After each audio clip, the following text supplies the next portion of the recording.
Bienvenidas, bienvenides y bienvenidos al Mictlán de las Morras Malditas. A partir de este momento abrimos la puerta a historias de vivos y muertos. Quédense con nosotras, apaguemos la luz y entremos a la noche.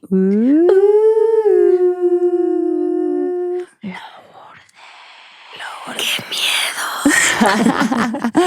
¿Qué onda, bandita? Pues aquí estamos una noche más en sus corazones. Así es. Contando historias de terror sobrenaturales de aquí, de allá, de todos lados. Y esta noche estamos muy contentas y muy felices porque nos acompaña la periodista y escritora Lourdes Gómez. Que tiene también un canal que se llama Noche de Lluvia. Así es. Y que tuvimos el placer de, pues, ahí hacer una casita del terror. Muy padre, junto con Spotify y junto con nuestro compis de podcast paranormal, el Fepito Feperas. Así es, estuvo muy padre y fue muy chido conocerte, Lourdes, a partir de eso. Y pues, obviamente, dijimos, ¿será que la Lourdes quiere venir a Morras? Y tiene historias. Y pues no solo tiene historias, tiene todo un diccionario en su interior, toda una enciclopedia de lo sobrenatural. Mucho conocimiento. Ella es una enciclopedia de lo sobrenatural. Y pues muchas gracias por estar aquí, Lourdes. Gracias, estimadas morras. Estoy súper feliz. Soy fan, os sigo. Me hace mucha ilusión estar aquí. Como mujeres que hablan de estas temáticas, os admiro demasiado. Así que encantada de por fin cumplir un sueño que es estar aquí con vosotras. Ay, pues muchas gracias. Y queremos aprovecharte que estás aquí, que tienes todo ese conocimiento que tienes, ya ustedes verán. También les recomendamos que vayan a escuchar La Promesa porque también se puso muy buena. Sí. Y bueno, Lourdes, cuéntanos un poquito cómo es tu acercamiento con lo sobrenatural, de dónde nace toda esta pasión, todo esto que ahora ya sabes. Desde pequeña, normalmente estos temas siempre entramos o porque tienes una experiencia que te ocurre y buscas algún tipo de explicación, Sí. o bien porque te llama desde siempre. A mí me llama. Desde chiquitita me empecé a leer muy pronto, consumía relatos de fantasmas, de monjas que se bilocaban, de extraterrestres, todo lo que fuera algo no explicado en nuestro mundo a mí me llamaba la atención. Cuando crecí, pues supe que quería ser periodista, dedicarme a contar historias de este tipo. Claro, imagínate, llegas a la universidad, yo soy licenciada en periodismo, no hay una asignatura de periodismo, el misterio. Pero lo puedes ir haciendo. Y así que la Exacto. inventé, dices, ¿no? La inventé, fui autodidacta. Lo que hice es aplicar todo lo que me enseñaban en ¿Y tus la maestros qué carrera. dijeron de este? Pues había de todo. Claro. Había algunos que me decían que pues estaba mal. Tuve la gran suerte de que estando yo en primero de la licenciatura hubo un pequeño congreso del periodismo del misterio donde, bueno, pues te daban créditos de libre configuración, la carrera si ibas, y yo fui y ahí había periodistas que se dedicaban a esto, que hoy día Qué son increíble. grandes amigos y maestros míos como Lorenzo Fernández, director de la revista Año Cero, o Javier Sierra, que es un escritor súper reputado en España. Ellos me guiaron, tuve la suerte, yo creo que todo pasa por algo, de conocerles y de que me fueran encauzando. Yo iba a la universidad todas las mañanas y por las tardes hablaba con ellos y me decían, estos son los libros que te tienes que leer. Oye, pásanos los libros. Sí, Totalmente, son los que ellos me recomendaban de la gente que nos precedía, Ajá. que lleva años investigando estos temas, que yo los leyera para entender de dónde venía el periodismo del misterio y poder retomar la tarea. Qué padrísimo. Muy padre. Muy Ajá. padre y muy bonito esos años en Sevilla, que es la ciudad donde yo estudié, porque también había personas que llevaban toda su vida haciendo esto. Por ejemplo, Ignacio de Arnaude, lamentablemente ya fallecido.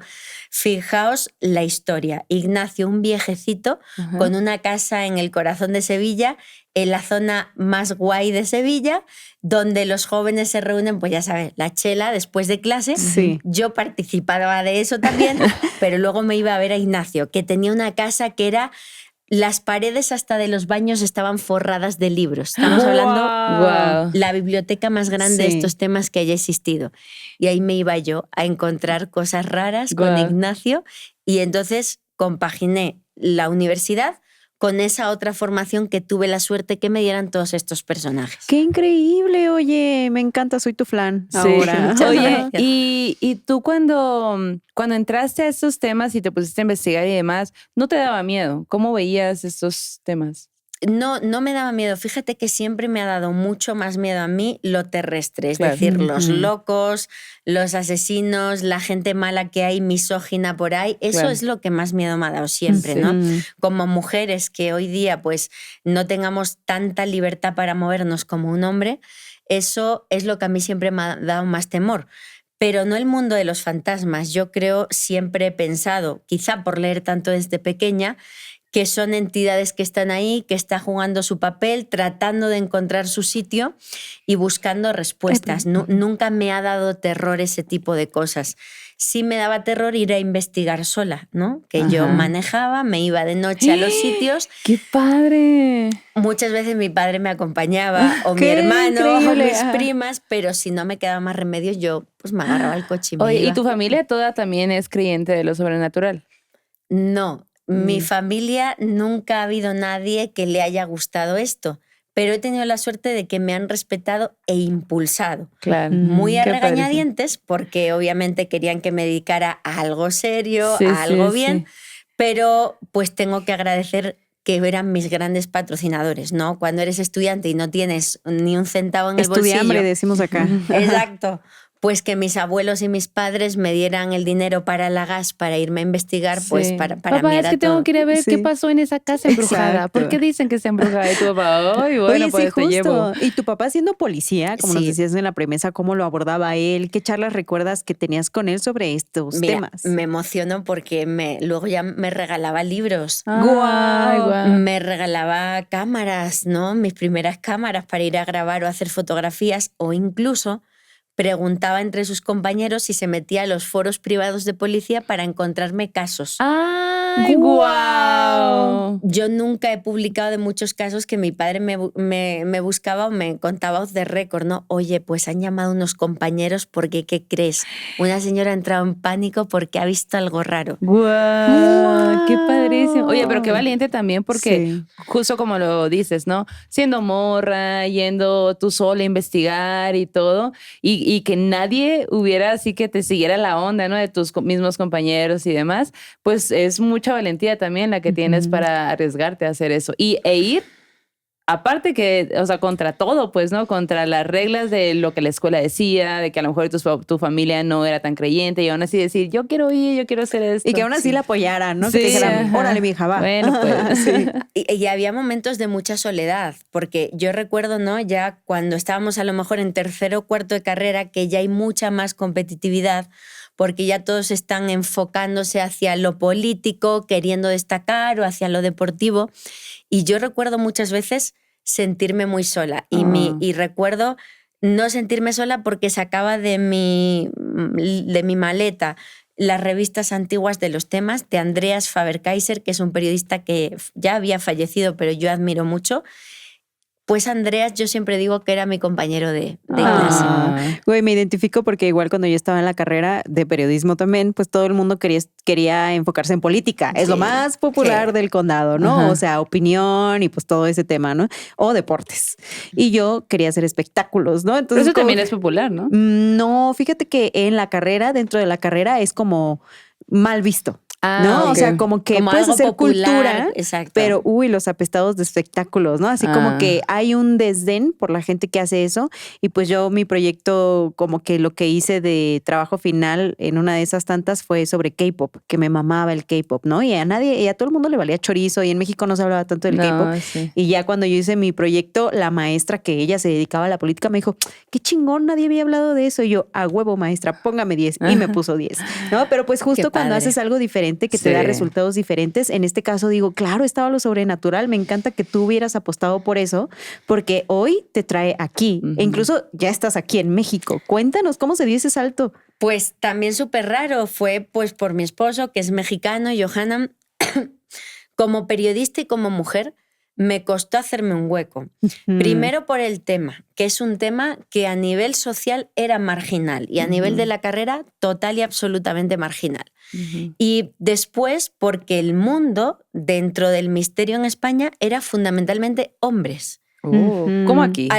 Exacto, a los eventos iban muchas mujeres, pero aficionadas, que siguen mucho a esos chicos, a esos personajes, pero no alguien que pudiera tratar como un igual e irte de compadreo con ellos. O sea, me costó mucho ser seria y ganarme mi lugar en ese sentido. O sea, también fue un hándicap ser mujer. Sí. Tuve muy buena suerte con muchos compañeros como, repito, Javier Sierra, Lorenzo Fernández o Moisés Garrido, que me acogieron, me cuidaron y hasta me protegieron, ¿no? Pero luego está la parte de vengo a México y es empezar otra vez. Yo en España ya me había hecho un nombre, ya participaba en las revistas del sector. Llegué a presentar los informativos, los noticieros más serios de España. En televisión española presentaba los noticieros de mi comunidad. Y cuando salía de los noticieros me ponía la chamarra investigadora y me iba a hacer mis cosas de periodismo. Llego aquí y todo es nuevo. Y me presentaban como la esposa de Johanan en todos lados, no como Lourdes Gómez, periodista. Y tú de, Bueno, pues yo decía, sí, soy la esposa de Johanan, pero soy periodista, soy investigadora. Y tengo nombre propio. Exacto. Sí. No he empezado en estos temas por Johanan, que es lo que la gran mayoría se piensa, que Johanan ha dicho, pues, dedícate a esto porque yo me dedico a esto. No, yo tenía mi trayectoria en España y lo dejo todo porque nos conocimos con Johanan en Perú en el año 2016. Tenemos una relación a distancia durante 4 años, de 2016 a 2019, que tomo la decisión de venirme. Porque dijimos, o sea, neta, estamos mucho tiempo separados, ¿qué hacemos? ¿Te vienes? ¿Me voy? Realmente en España, ahora mismo, no hay mucha actividad de estos temas. Sí que hay muchos podcasts, periodismo y tal, pero no pasan casos. Yo creo que las temáticas tienen mucho que ver con la apertura mental de esa sociedad. Y en España está todo muy racional ahora, muy escéptico y no ocurren casos. Y en México y en Latinoamérica es el realismo mágico. Hay una explosión. Hay avistamientos ovnis todos los días, hay encuentros con lo paranormal. ¿Por qué? Quizá por esa parte que hablamos de creer es crear, no que lo cree tu mente, pero si tú crees que esto puede ocurrir, tienes ya una predisposición y una apertura mental para vivir lo desconocido. Y yo tomé la decisión de venirme y empezar de cero y afortunadamente, bueno, pues me ha ido muy bien, viajo mucho por todos lados con mi familia, con esa insólita familia que nos dedicamos a cosas raras. Qué increíble. Oye, y justo hablando de, pues, llegando aquí a México, sabemos que traes muchas historias que ocurrieron allá y en España.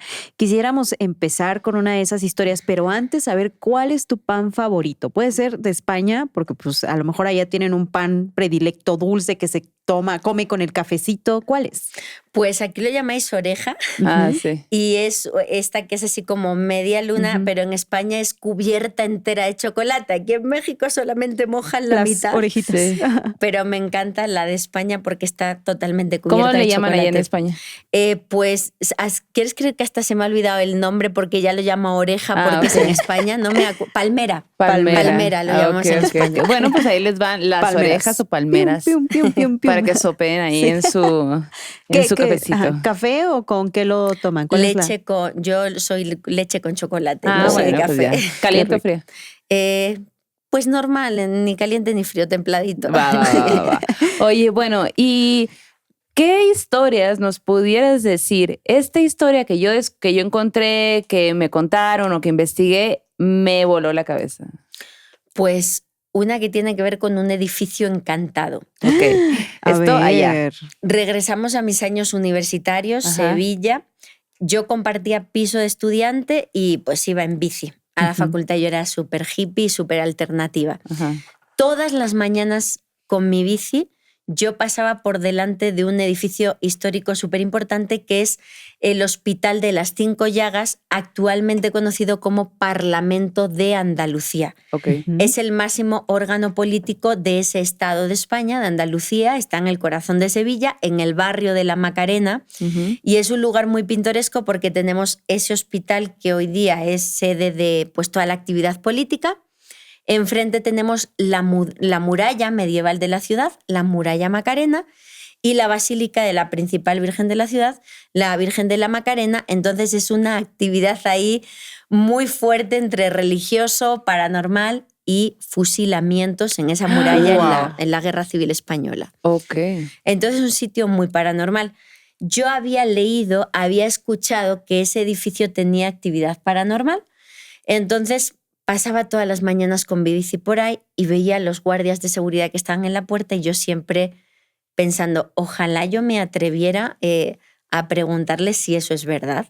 Y un día me atreví.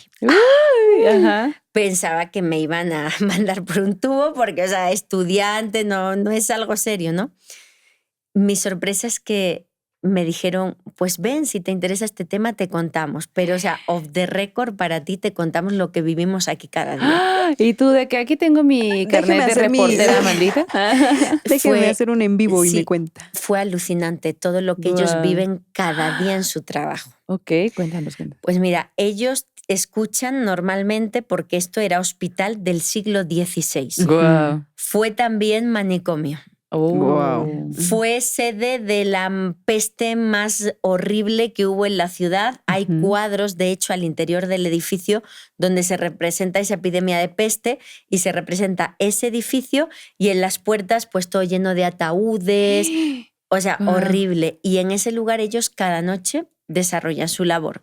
Dice que de repente, bueno, pues están en la sala de cámaras y escuchan, le tocó a Pedro, recuerdo que se llamaba Pedro, uno de los guardias de seguridad. Él entra a trabajar porque otro guardia fallece, le sustituye, y Pedro en su primera noche en el Parlamento andaluz me cuenta que escucha llorar, un lloro muy fuerte de mujer. Y le dice a los compañeros, hay alguien llorando en los pasillos, o sea, estoy escuchando un llanto. Y le dicen los compañeros, no te preocupes, tú tranquilo, eso aquí es normal. Bueno, no te preocupes, solo sigue ahí haciendo como que no pasa. Sí. Y dice Pedro en su inocencia, dice, pero ¿cómo? O sea, porque las trabajadoras de limpieza hacen su turno por la noche, no por el día. Pero ¿cómo? O sea, ¿es normal que las trabajadoras se peleen entre ellas y que lloren? O sea, él pensó que se habían peleado las trabajadoras. Sí. Y le dicen, bueno, tú no te preocupes, tú tranquilo. Ay, ahí es donde más te preocupas. Va Pedro a hacer su ronda nocturna y escucha el llanto todavía más fuerte y terrorífico, metálico. Él recuerda que era un sonido metálico, como es psicofonía, pero así en el ambiente normal. Y como ahí es donde ya acude a los compañeros y dice, decirme por favor qué está pasando. Y le cuentan que hay actividad paranormal en el edificio y que conviven con ello cada día, ¿no? Cuenta que incluso las trabajadoras conoció a una de ellas que tuvo que darse de baja psicológica porque estando en una de las plantas altas del edificio escucha una conversación médica, como dos médicos discutiendo, pero no había nadie, y como esa conversación se iba acercando más y más y más. No. Wow. No, pues corta por aquí, entrale por acá, una conversación previa a una cirugía y cómo le traspasan, como una energía que le traspasa a través de ella. Uy, un escalofrío, me imagino. Y se dio de baja psicológica, no pudo continuar después de ese episodio. Wow. Me contaron aquel día de ver a familias enteras vestidas de época recorriendo los pasillos del edificio, pasar de largo, todos de la mano, como si eso todavía fuera hospital. O niños esperando en la entrada del edificio y un compañero decirle a otro, oye, habéis pedido un taxi, hay algún político todavía trabajando, hay un niño en recepción. ¿Un niño? Sí, me ha dado hasta los buenos días. Regresar y ya no había tal niño por ningún lado. ¿Cómo te sentiste cuando estabas escuchando eso, cuando se estaba materializando lo que tanto viste pasar en la bici? Totalmente sobrecogida y sobre todo muy feliz, ¿no? De mi primer acercamiento como reportera de campo. Entrevista y todo, ¿no? ¿Te dieron recorrido? O sea, ¿pudiste entrar al lugar? Me lo contaron todo prácticamente en la puerta, pero yo solicité la visita que hace toda la gente de forma normal. Es una visita gratuita al ser un órgano político, pero obviamente, bueno, pues necesitas inscribirte, te citan por la tarde, grupos de 30 personas, y te muestran el edificio. Ahí fue donde pude tomar fotos en los sitios que ellos me decían que estaba la actividad paranormal, ver esos cuadros que os digo, aparece pues los ataúdes y todo en las épocas de peste, y descubrir también que es real el mayor fantasma de ese edificio, que es una monja. ¿Qué? ¿Cuál es la historia de esta monja? Bueno, pues se dice que la gente del barrio de la Macarena en Sevilla ve, porque es un edificio antiquísimo, por los ventanales pasearse a una monja o apostada en los balcones a una monja vestida de negro contemplando el exterior. Varias personas que incluso han ido, me lo confirmaron los guardias de seguridad, a decirle, oiga, ¿esto todavía es una parte de hospital? Y dicen los guardias de seguridad, señora, esto es el Parlamento de Andalucía, no es hospital. Es que hemos visto una monja y hemos pensado que todavía quizá había monjitas cuidando a enfermos, porque detrás del Parlamento hay un hospital muy famoso, el Hospital de la Macarena, y ha pensado la gente que todavía hay un ala destinada a hospital. Y no, la gente la ve desde la calle, pues desde los ventanales, a una monja vestida de negro. Lo interesante es que cuando te pones a investigar luego en hemeroteca, como yo hice, los libros que narraran la historia del edificio, encuentro que cuando se convierte a principios del siglo XIX en hospital psiquiátrico, la monja directora de ese hospital era una monja, la que hizo todo el trasvaso de gente loca a ese hospital, era una monja llamada Sor Úrsula de Villavaso, o sea, existió. Y parece ser que sigue ahí cuidando su hospital. ¡Guau! ¡Qué fuerte! Estos cuadros que dices que hay dentro del lugar, ¿tenían firma? No lo recuerdo, supongo que sí, porque esto fue en 2008-2009, hace ya bastante. Pero sí son cuadros famosos que tienen ahí expuesto, viejísimos, que narran pues las epidemias de peste y cómo pues los muertos se acumulaban a las puertas de este hospital, que fue creado por una persona con mucho dinero de Sevilla que se llamaba Don Fadrique. Este señor hacía viajes a Tierra Santa en peregrinación. Hizo un viaje a Italia y conoció un hospital muy grande que había en Milán. Se enamora de la forma que tiene el edificio y de la función. Era un edificio grandísimo para albergar a todos los pobres, poderles dar atención médica, y en conjunto con su madre crea el hospital, tomando como ejemplo el italiano. Y bueno, pues desde el siglo XVI hasta prácticamente el siglo XIX funcionó como hospital. Si tenemos en cuenta la teoría parapsicológica de que la energía pues no muere, sino que queda ahí una huella o remanente de las experiencias que hemos vivido, tanta negatividad, pestes, muertes, gente encerrada cuando fue hospital psiquiátrico, ha quedado ahí y es captado, bueno, pues por determinadas personas que tienen la predisposición para interactuar con ese otro lado. Wow. Tengo miedo, me encantaría pasar por allí. Oye, si le pongo en el Google Maps, me muestra el edificio, seguramente. Os muestra el edificio y a mí me tocaba verlo diario. Y cuando regresaba en turno de tarde, que tenía clase por la noche, lo veía de noche y siempre trataba de ver a Sor Úrsula. Y nunca la pude ver.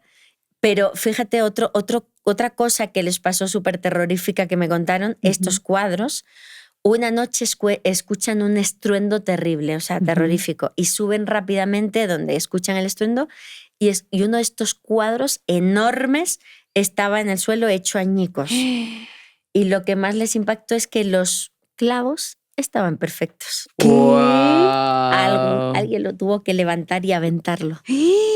¡Wow! No manches.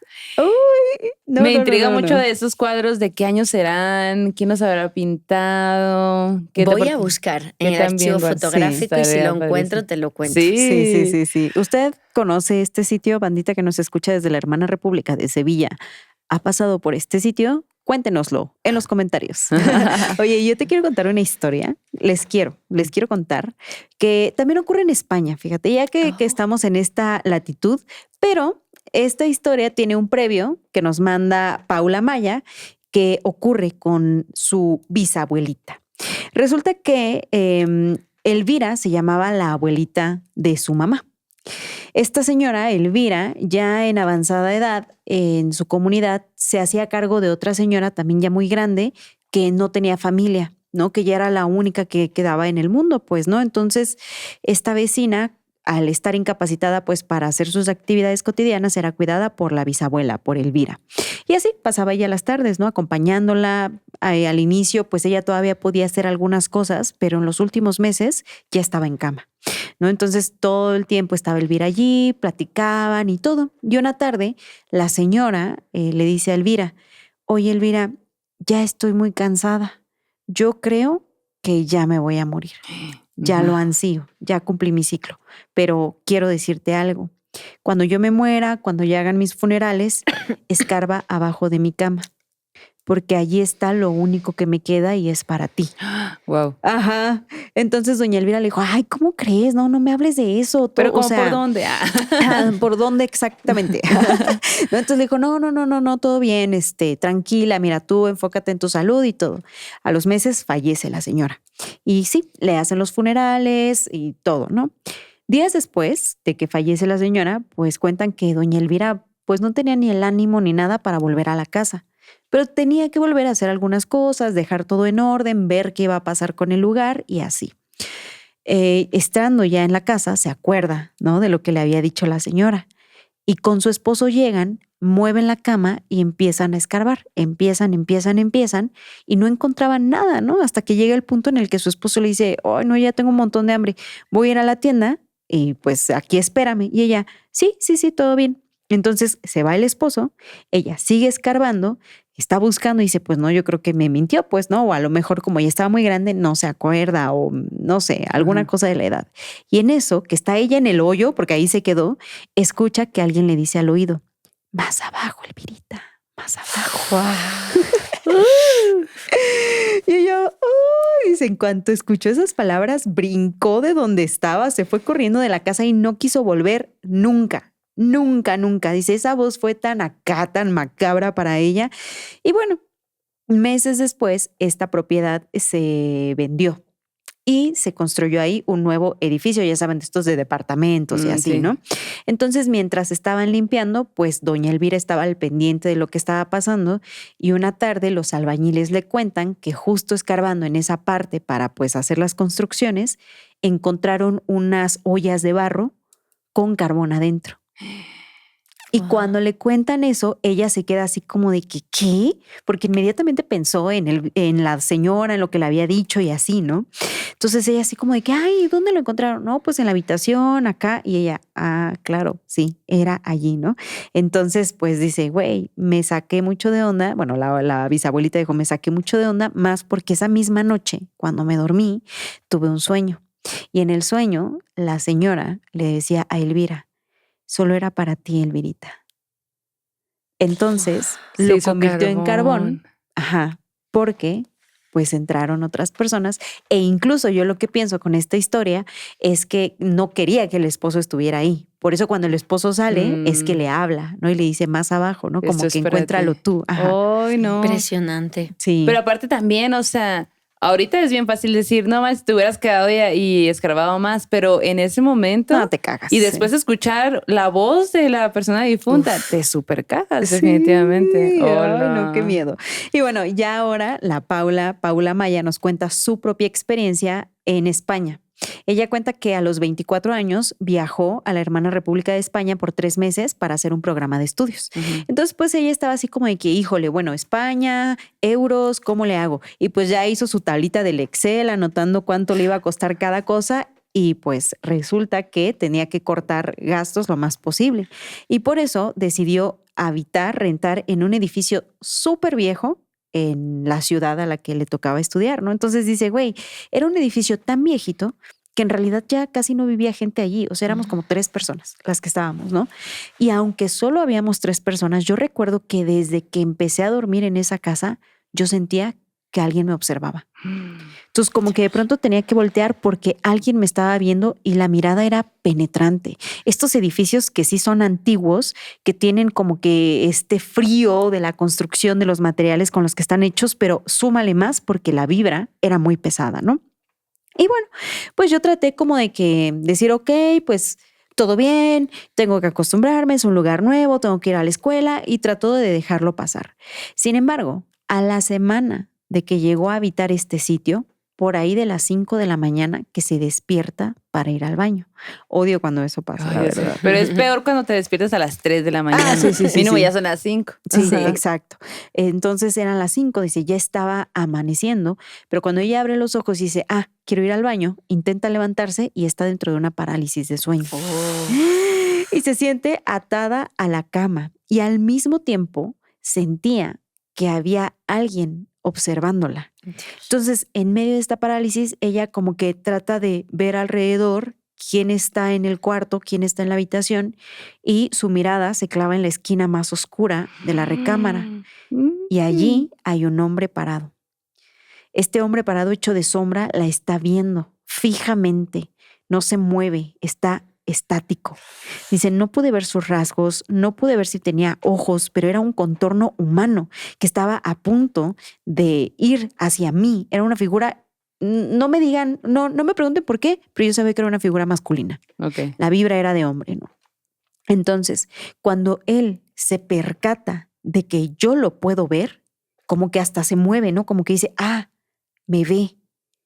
Y en cuanto pasa esto, el hombre corre hacia ella, se sube, se trepa a la cama, se pone encima de ella y con un brazo le empieza a ahorcar en la cama.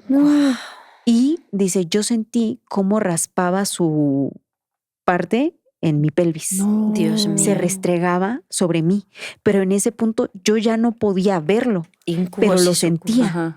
Lo sentía. Y este ser, así casi de que, no sé, dice, como si jadeara sobre mí, Dios, como si... qué horror. Horrible. No podía moverme, no podía verlo, no sabía qué hacer. Y en ese momento, no sé por qué, pensé en mi sobrino.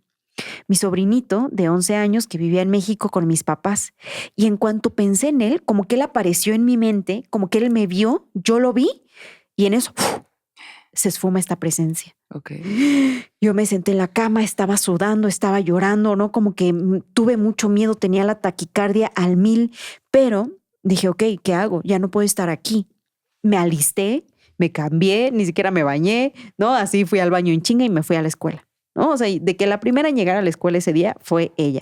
Yo la verdad no quería estar allí, pero pues tenía que volver porque era el único sitio que tenía para dormir. Uh-huh.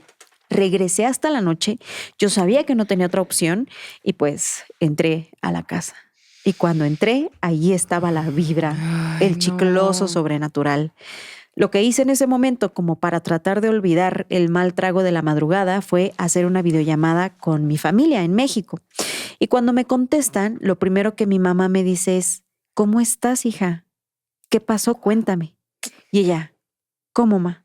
Me dice, sí, anoche a las 10 de la noche, o sea, 5 de la mañana de España, mi sobrino salió de la habitación para avisar que algo la estaba atacando. O sea, el sobrino que ya Qué había visto fuerte. cuando estaba siendo atacada. Wow. Entonces el sobrino despertó a todo el mundo y dijo, están atacando a la Paula. Ajá. Alguien haga algo, por favor, la están atacando. Y en eso la mamá despierta, enciende un cirio, se pone a orar para protegerla y la hermana mayor también se levanta y dice, ok, ma, tú pon el cirio, yo me voy a poner a orar.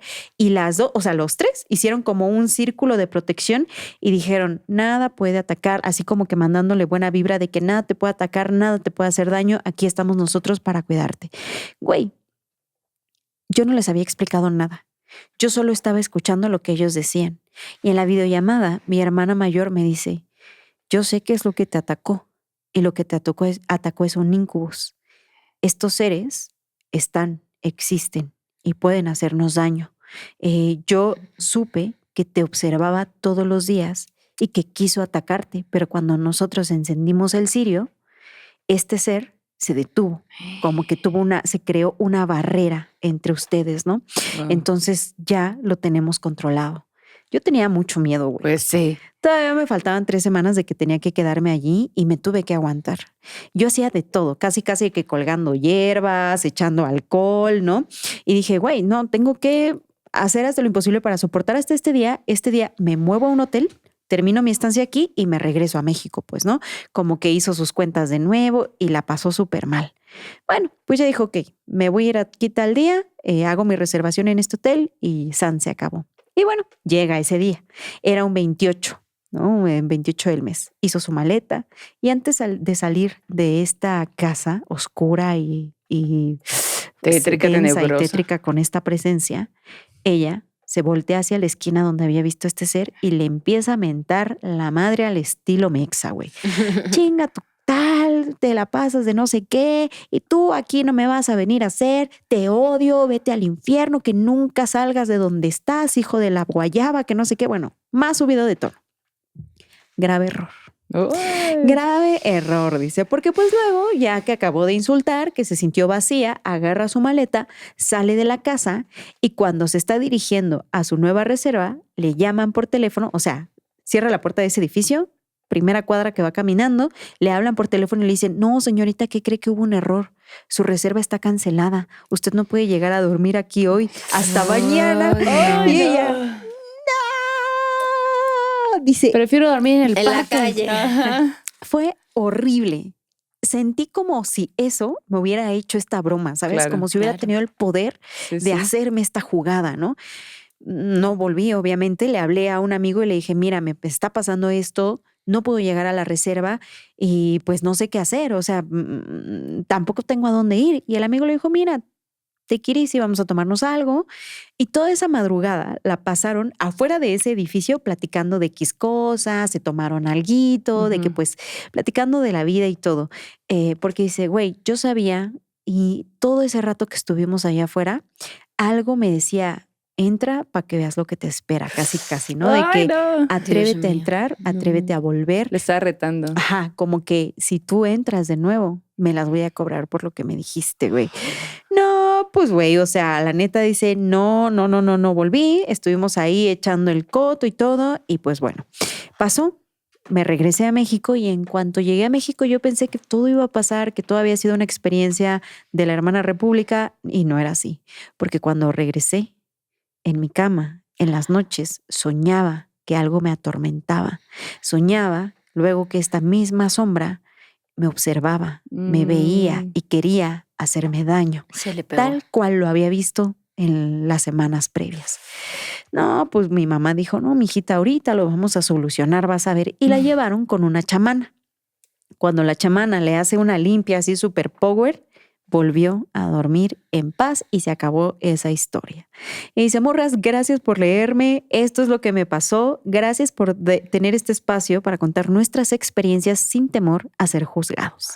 Todavía me quedan más historias, saludos. Y yo, Impresionante. impresionante. Oye, pues están duros los entes, ¿no? Allá en España. Además, la historia de los incubos y los súcubos que viene desde la Edad Media y nos habla, bueno, desde el punto de vista de la Edad Media, de seres demoníacos que trataban de hacer el mal a través de la parte sexual.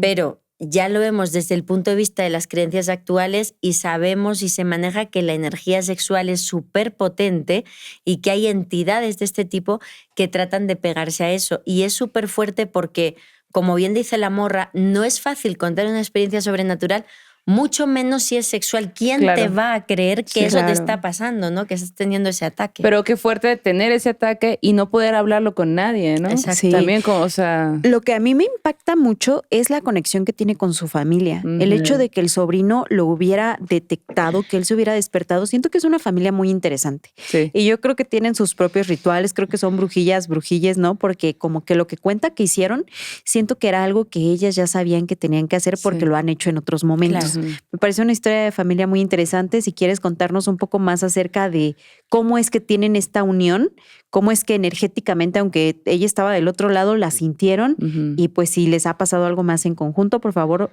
Paula, mándanoslo porque está bien interesante eso. Y qué bueno que con esa limpia superpoderosa, pues ya se te quitó. Sí, de que las curanderas mexas de que, a ver, ya aquí en este país no puedes andar con tu chingadera. Sí. Qué loco. Oye, Lourdes, y a ti, por ejemplo, o tú que conozcas historias que tengan que ver con panteones allá, seres que digas, estos seres se habla mucho en estas regiones. Fíjate que pude investigar una historia en un panteón muy padre.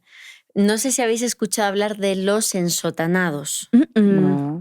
Pues Pero me encanta el nombre. Pues Sí. ensotanados son una tipología paranormal que se da mucho en España, principalmente en Extremadura, que es la región de la que yo soy. Es Ajá. una región súper rural y pues se conservan vivas tradiciones que en otros sitios más cosmopolitas se han perdido. Ensotanados. Ensotanados, y son seres de 2 o 3 metros de altura, De que yo. cubiertos muy altos, con sotanas o túnicas largas, Ok. capucha, no se les ve el rostro, manos fantasmales, la parte de abajo no se ve tampoco. Y estos ensotanados son seres liminales, seres límite. ¿Qué quiere decir esto? Se aparecen en épocas del año de ruptura, de inicios del frío, la época en la que estamos ahora. Ahorita andan Ay, ¿y por qué será apareciéndose. que se aparecen en esta época? Aprovechan ese portal. Hablábamos del portal que se abre Ujú. 2 veces al año en épocas de ruptura, fin del invierno, inicio del verano, fin del verano, inicio del frío. Ok. Solsticio de verano, equinoccio de otoño, solsticio de invierno, este tipo de épocas se llaman zonas límite, donde ellos se encuentran como una ruptura para entrar a nuestro mundo y a nuestro plano. Y además es curioso porque no solo es en tiempos límite, sino también en espacios límite. Se aparecen junto a una puerta, que también es un espacio de ruptura, o junto a un puente, o las encrucijadas de camino. Ese es un tema que yo le he dado mucho seguimiento. La gente no entiende por qué en cada esquina hay una Virgen de Guadalupe, un San Judas Tadeo, una Santa Muerte. O un trabajo. ¿De dónde viene eso? Viene desde tiempos remotos que se ha considerado que los cruces de caminos, zonas de ruptura donde se aparecen demonios o entidades negativas, y colocamos estas cositas para santificar el espacio. Ya, ok. Hasta el punto que en época de los romanos ya había altares en honor a diosas como Hécate en los cruces de caminos. Época medieval se condenaba a la horca o se mataba a la gente en estas zonas para no condenar solo tu vida, sino también tu cuerpo en el más allá, que no sepas volver, que te quedes ahí perdido. Wow. Hay una historia que me fascina, que es la del mayor artista de blues que ha habido, Robert Johnson, Sí. que a dónde se fue a hacer su pacto con el diablo, Ajá. a un cruce A de un caminos. cruce, claro. Sí. Véanlo en Porque Netflix. Yo véanlo en sí, Netflix. es ahí está. buenísimo. Ajá. Oye, ¿y esto de los ensotanados? Pues ¿Qué? O sea, llegan, están aquí, ¿no? De pronto aparecen, cruzan, ¿y qué hacen? normalmente los casos que yo he investigado no interactúan, pasan de largo, son como una película que se repite una y otra vez. Los ves caminar despacio y pasan de largo. Entonces, Asustando a quien los vea. Sí, sería tipología espectro, que es el fantasma que no interactúa. Es el que está perdido, no sabe en qué tiempo está, no sabe que alguien le está viendo y está haciendo una y otra vez la misma acción. Pero la historia que yo investigué en un cementerio sí que interactuó. Es el único ensotanado que he conocido que ha hecho algo. Os cuento. Okay. 2 niños, adolescencia. Sabemos que la adolescencia a nivel hormonal es una época muy complicada y precisamente a nivel de lo que hemos estudiado de parapsicología nos dice que los adolescentes pueden protagonizar poltergeist o tienen mayor facilidad para ver esto porque están también en una zona de ruptura, están pasando de la niñez a la adultez. Sí, sí, sí. Pues 2 chicos jóvenes en un pueblo perdido de Las Urdes, que es una región de mi tierra donde hay todo tipo de misterios. Ha estado muy aislada geográficamente y hay fantasmas, hay apariciones de brujas, de ovnis, todo.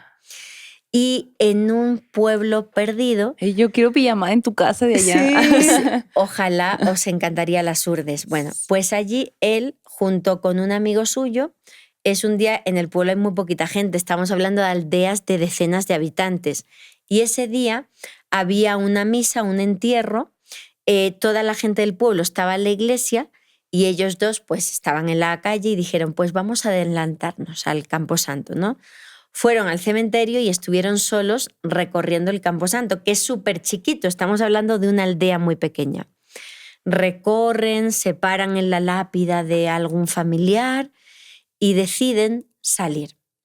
Y cuando salen, ya han recorrido unos metros y uno se pregunta al otro, ¿hemos cerrado? Esto es muy típico en España, los cementerios están abiertos, No hay llave, simplemente, bueno, pues cuando sales echas el cerrojo, ¿no? Por aquello de que ningún animal vaya a entrar en la noche y, bueno, vaya a escarbar en alguna tumba, ¿no? Te preocupas de cerrar. Ellos no se acuerdan si han cerrado o no la puerta del Camposanto. Era en la tarde. Y entonces se giran para ver si han cerrado y se encuentran con la figura de un ser completamente de negro, traslúcido, en la puerta del Camposanto. Ajá.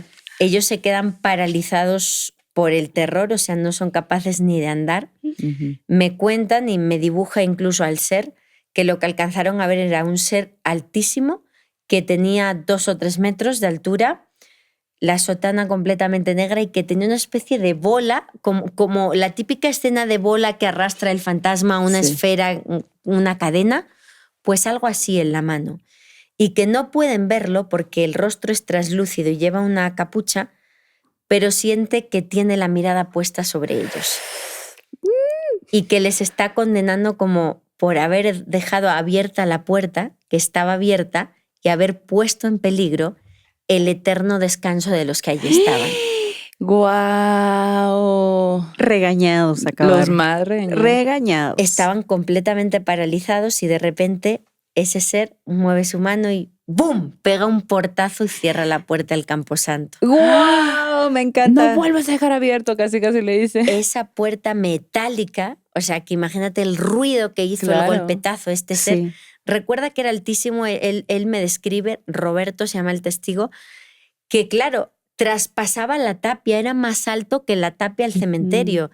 Y él con su mano cierra, pega el portazo y ahí en ese sonido ellos despiertan y salen a correr como locos. El Camposanto estaba en una parte alta del pueblo, corren, bajando de la montaña y llegan completamente blancos a la puerta de la iglesia donde estaban todos, donde todos les preguntan qué ha pasado, qué os ha ocurrido y les cuentan la historia. Bueno, hubo batidas, la gente mayor, los hombres del pueblo, a ver qué habían visto. No encontraron nada extraño, la puerta cerrada y jamás volvieron a ir al Camposanto. Claro. Nunca más en su vida. Guau. ¿En qué año más o menos habrá pasado esto? Mira, esto me lo cuenta a mí Roberto como en el 2013 aproximadamente y él me contaba que había sido, pues no sé, como 3 o 4 años antes esa historia. Entonces, en los 2000, en la década de los 2000, fue que le pasó. Oye, y pensando en estos espantos de España, que tienes toda, o sea, de verdad, como un compendio en tu mente de todo esto que has visto, investigado y demás, ¿cuál dirías tú que es el espanto que más te ha marcado por la crudeza de su historia o por la violencia de su naturaleza fantasmal? No me he encontrado con fantasmas que hagan cosas muy de miedo. Digamos que más bien han sido espectros, seres que, como digo, no interactúan, que están ahí perdidos, que no han encontrado el otro lado y que permanecen aquí a medio camino entre nuestro mundo y el más allá. Me impactó mucho una historia que documenté de una chica de la curva. Okay. No sé, ¿ese término se usa aquí en México, chica de la curva? Pues sí, la de la mujer de la carretera. Okay. Ajá. Allí le llamamos chica de la curva y es una gran leyenda urbana que todo el mundo piensa que no existe, que es una historia que corre de boca en boca, porque en esa curva hubo un accidente y una chica te pide pues subir y tú la subes y de repente desaparece y ya no está. Bien, pues a mí me tocó un caso real. Recuerdo que era un señor que se llamaba Francisco, que me contó la historia de su vida, la historia que le quitaba el sueño por las noches y que después de décadas que había pasado todavía la recordaba noche tras noche. Francisco, un día de invierno en España hace muchísimo frío, en mi tierra en Extremadura, noche cerrada, niebla, neblina en todos lados. Wow. Quiero ir allá. Justamente sí, en esa temporada. Sí. En esa temporada, pues Francisco, joven, quiere ir de antros con un colega. Agarran su carro, era un Talbot 150, no se me olvida el modelo, y van entre la neblina al pueblo cercano. Y están conduciendo, manejando entre la neblina, están a punto de llegar a un stop, a un alto, y de repente una chica cruza la carretera. Una chica con un vestido rojo. Normalmente te la describen como vestida de blanco, no. Era una chica con un traje rojo, con el cabello largo, negro, la piel muy pálida y mirándoles fijamente. Cruzó de un lado a otro de la carretera. Como ya estaban llegando al alto, iban muy despacio. Les dio tiempo perfectamente a ver sus rasgos. Francisco recuerda que cruzó de un lado a otro y que en un primer momento en su mente no pensó que fuera algo fantasmal. Creyó que era una chica que estaba en apuros, que estaría pues de fiesta y que le había pasado algo. Y decidieron estacionar el carro. Francisco le dice al copiloto, a su amigo, ¿tú has visto lo mismo que yo? ¿Que has visto una chica, cabello negro, vestida de rojo? Igual necesita ayuda. Pero el amigo le dice, ¿tú has visto la parte de abajo de su cuerpo? Y dice él, pues no, me he fijado más bien en su rostro, como que me pedía ayuda. Dice, no tenía piernas. A partir de las rodillas no había más. Entonces su amigo no quiere bajar, está completamente asustado. Francisco aún así hace el esfuerzo, recorre la cuneta o la zona que hay cercana a la carretera donde ella se pierde. Entre la neblina. Entre la neblina. Ajá. ¿Y qué creéis que descubre? Una cruz. Ajá. Una cruz reciente con flores recientes. No. Wow. Un accidente, algo. Alguien había fallecido en ese punto, no hacía mucho tiempo, y pues un altarcito en honor de esta chica. Claro, Francisco me cuenta a mí su historia. Yo la publico en una sección que tenía en prensa local de nuestra región, y después entrevistamos a Francisco en un programa que yo tenía de misterios. Yo era redactora del programa Tras el Mito. Analizábamos misterios de nuestra región. Y recuerdo que cuando sacamos la historia de Francisco, que nos fuimos, la entrevista con Francisco se hizo en el punto exacto, en la curva, donde aparece esta chica y donde está el altar. Aunque en su momento yo busqué en hemeroteca accidentes en ese punto de la carretera, pregunté a los compañeros de mi padre, quise ir al cuartel más cercano en busca de atestados, así llaman en el argot policial a los informes sobre accidentes de tráfico, no encontré nada, pero a raíz de lo que sacamos en televisión, nos escribieron personas de un pueblo cercano y nos dieron el dato de ella. Descubrimos quién era. Era una chica que había fallecido lamentablemente con su mamá en un accidente de tráfico en ese punto. Todavía estaba perdida y nos decía la gente que sí, que era pues piel blanquita, cabello negro largo, y que ese día iban de celebración, que llevaba un vestido de celebración de color rojo. ¡Guau! ¡Guau! ¡Qué increíble! Y así la vio Francisco. Y qué padre que lo tengas documentado y todo. Sí, Ay, sí. no. Oigan, pues yo les quiero contar una historia que nos manda la Beatriz Martínez. Hola, Beatriz. Que ella dice que es del Salvador, Ok. pero vive en España. ¡Órale! Porque resulta que es cuidadora de niños, ¿no? ¡Órale! Entonces ella nos cuenta que hace algunos años estaba trabajando en un restaurante de comida rápido, pues que es como franquicia, y que este restaurante tiene salas de juegos para niños, ¿no? Para infancias. Entonces, en todas las sucursales hay pues juegos, ¿no? En la sucursal en la que ella estaba trabajando había 3 salones, A, B y C. Entonces, en el salón C era donde estaban los juegos. Y justamente, pues le tocó cuidar esa parte en una ocasión, ¿no? En una noche de cierre. Y cuenta que en el área de juegos, pues ella ya había empezado a limpiar las mesas y todo, porque resulta que ya iban a cerrar, pero había todavía un poquito de gente. En esa área había una señora con su hijo. En el salón B estaba la hermana de uno de los trabajadores, que no, iba sola, nada más como que le estaba esperando a que acabaran. Y en el salón A estaba una pareja que no tenía hijos, una pareja de jóvenes, ¿no? Bueno, ella, mientras limpiaba, veía cómo el niño se metía a la sala de juegos y pues jugaba. Hasta que de pronto lo vio salir así como muy serio y se sienta en un lugar y empieza a llorar. Y la mamá, obviamente, pues, ¿qué tienes? ¿Qué pasa? Claro. ¿Qué pasa? Y entonces el niño le empieza a decir, mamá, llorando, es que la niña que está allá arriba no me deja pasar y no quiere jugar conmigo. Entonces la señora voltea a los juegos y dice, pero ¿cuál niña? Pues, ¿no? ¿Pero cómo? Es que no quiere jugar conmigo y aparte me dice que me vaya. ¿Qué? Me dice que me vaya, ya no quiero jugar porque ya no quiero jugar solo y la niña que no quiere jugar conmigo, ¿no? Y cuenta ella, yo estaba bien atenta de lo que el niño estaba diciéndole, ¿no? La señora me volteó a ver y como que yo un poco volteo alrededor para ver si había alguien más que yo no había visto, pero no había nadie. Entonces salgo de esa área y le voy a preguntar a mis compañeros, oigan, ¿hay alguna infancia ahí con usted en sus otros salones? No, no hay nadie. Acá está mi hermana y acá está esta pareja que no trae hijos ni nada. ¿Por qué? No, pues no, nada. Y camina de nuevo al salón y dice, ahí me topo que la señora viene hacia mí, pero viene bien consternada, así con cara de... Y le digo, ¿qué pasa? Y me dice, ¿sabes qué? ¿Me puedes poner la comida para llevar, por favor? Pero así como muy sacada de onda, ¿no? Y a mí me vuelve a sacar de onda porque digo, güey, le acababa de servir. Ni habían comido nada. Y de pronto ya se quieren ir. Y digo, sí, todo bien. O sea, se la mando para llevar. Y yo la veo muy nerviosa. Veo que regresa al área donde estaba su hijo y la veo así como muy extrañada, como que volteaba a todos lados y así.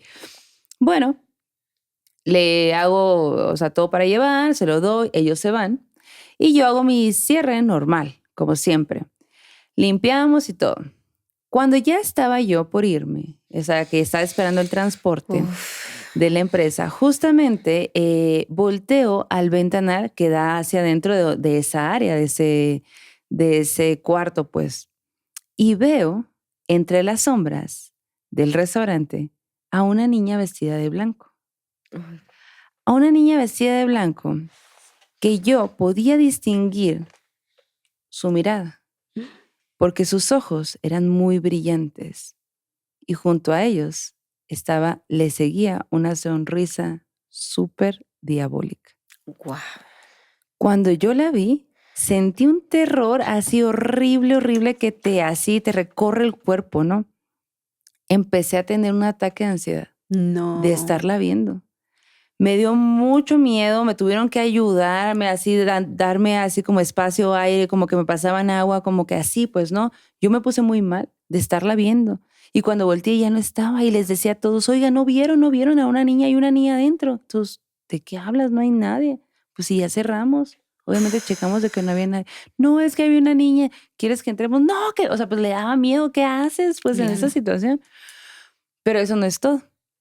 Porque a raíz de esa misma noche, llega a su casa, se alista para dormir y todo, y sueña con ella.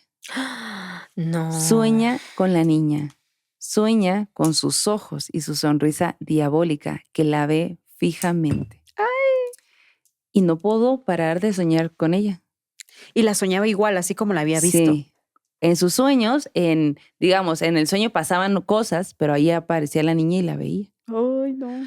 Llegó un punto tal en el que ella tuvo que pedir que la cambiaran de lugar. O sea, mándame a otra sucursal. No puedo más estar aquí porque me da mucho miedo y siento que la voy a ver todas las veces. No puedo más. Me gana la ansiedad. No puedo más. Y sobre todo, no me pongan en el turno de noche porque me voy a volver loca, ¿no? Bueno, pues obviamente cada vez en lo que hacían el cambio y todo, cada vez que le tocaba limpiar ese salón y que estaba en el turno de noche, pues ella moría de miedo y de ansiedad y de todo, ¿no? Dice, yo no sé explicarles la vibra tan pesada que a partir de ese momento yo empecé a sentir en el lugar. Siendo que yo tenía mucho tiempo trabajando ahí y jamás me había pasado, jamás había visto nada ni nada, jamás. El caso es que hasta que me cambiaron de sucursal, empecé a dejar de tener miedo y poco a poco dejé de soñar con ella. Guau. Se cortó el vínculo, afortunadamente. Uy, no, imagínate, aparte irla cargando para siempre. Sí. No manches. Qué horrible. Qué impacto esta imagen de la niña allí, o sea, como que siento que no era una niña. Ah, no, que era sí, era también otra siento que no cosa. era una niña. Sí. Oye, Lourdes, y nos estabas platicando, vayan a ver, ojalá puedan ver la premisa, porque también Lourdes nos estaba platicando de cómo son los rituales para limpiezas sobre todo allá en España, y justo que en esta área donde tú creciste hay ciertos rituales muy específicos. Pero también nos estabas contando de que hay una historia de unos pies, de unas piernas. De piernas sobrenaturales. Sí, fascinante, porque normalmente hablamos de fantasmas, pero pues le falta pues la parte de abajo, los pies, las piernas translúcidos, que desde el punto de vista parapsicológico tiene su explicación. Es un aporte energético que necesitarían estas entes para manifestarse en nuestro mundo, una carga importante de energía para pasar de un plano a otro, y por eso no los vemos completos, porque cuesta mucho. Se habla lo mismo de los seres féricos, hadas, gnomos y duendes, son chiquitos. Hay teorías que dicen no, es el aporte energético brutal para llegar hasta nuestro mundo y por eso se manifiestan en pequeño. O sea, Oye, que los duendes nunca han sido pequeños. Y la gente, o sea, los entes que no tienen ojos, ese es el aporte. O la parte de los ovnis. ¿Por qué aparecen ovnis en eventos climáticos que se desatan mucha energía como huracanes, tornados, tormentas? Por ese aporte energético. Todo es energía, y si todos estos fenómenos pertenecen a planos diferentes que interactúan con nuestra realidad, hay un aporte para manifestarse, ¿no? Yeah. Oye, y qué tétrico, porque claro, incluso en el mundo sobrenatural, sí estamos acostumbrados a que nos cuentan sobre no tenía pies, ¿no? Era una mujer, era un hombre que no tenía pies. Pero cuando yo escuché la primera historia de que habían visto correr unas piernas a mitad de la noche sin cuerpo, me cagué. Sí. Porque era algo que no esperaba ver, ¿no? Que tú no esperas ver, y creo que por eso te da aún más miedo. No sé si en esto que nos comentas también hay una intención de que sea solamente esta parte del cuerpo, o ocurre dependiendo de la cantidad de energía que pueda manifestar un ser. Pues a ver qué opinión tenéis vosotras después de que os cuente la historia. Ay, a ver. Esto sucedió en el año 2012 y supuso un caso en España que provocó que había gente que dejó de ir a su trabajo, a comprar y hacer su vida normal por situaciones de pánico. Ocurrió en una carretera que se llama A457, en Lora del Río, también en Sevilla. Ajá. Yo descubro la noticia porque una compañera de clase de la universidad, ya habíamos terminado la carrera, sabe que me gustan estos temas. Ella trabajaba en un medio local de Lora del Río y me dice, Laura se llama, pues está diciendo la gente que ven unas piernas en la carretera. Inmediatamente me voy para allá y consigo hablar con el testigo, que en ese medio de comunicación, la radio de papel, habían dado a conocer el primer caso. Un hombre que junto con su esposa y su hijo van a pasar la tarde a Sevilla, que es la capital de la zona, regresan en la noche a casa, a su pueblo, a Lora del Río, y de repente en un punto concreto de la carretera ven pasar, tiqui, tiqui, tiqui, tiqui, tiqui, unas piernas. El testigo José, Pepe, mira a su esposa y le dice, porque el niño iba dormido, ¿tú has visto lo mismo que yo? ¿Qué has visto, Pepe? He visto unas piernas cruzarse, o sea, unas piernas. Yo he visto lo mismo. Se van rápidamente, cuentan la historia en el medio local y de ahí se desprenden otro montón de casos. Una trabajadora del campo, porque es una zona agrícola y el trabajo de campo se hace muy temprano porque por el día es demasiado calor. Sí. Para recolectar la fruta, una mañana sobre las 5 de la madrugada, ve a unas piernas. Y ella nos contaba que en un primer momento quiso encontrar una explicación lógica, una chica huyendo, o sea, y yo me he equivocado porque tengo mucho sueño, y dice que durante muchos días estuvo pendiente de la televisión de ver si había desaparecido alguna trabajadora del campo, pensó que era alguien huyendo. Otro matrimonio que le había pasado lo mismo y empiezan a salir casos y casos. Y se forma una psicosis social que hace que esa carretera, la A457, deje de ser transitada en la noche. La gente prefería dar un rodeo importante en la comarca para ir a sus quehaceres y dejar de pasar por ese punto exacto. ¡Guau! ¿Cómo podrías describir ese tramo de la carretera cuando fuiste? ¿Cómo es? Ese tramo estuvimos de noche y fíjate que pues me pareció una carretera normal y corriente de la España rural, pero hay algo llamativo. Junto a esa carretera discurre un canal de agua que lo llaman el Canal de los Presos. Fue construido por presos políticos en la dictadura de España. eso ya nos está hablando de una energía negativa bastante importante. O sea, gente condenada a trabajos forzados en ese punto en el que se aparecen las piernas.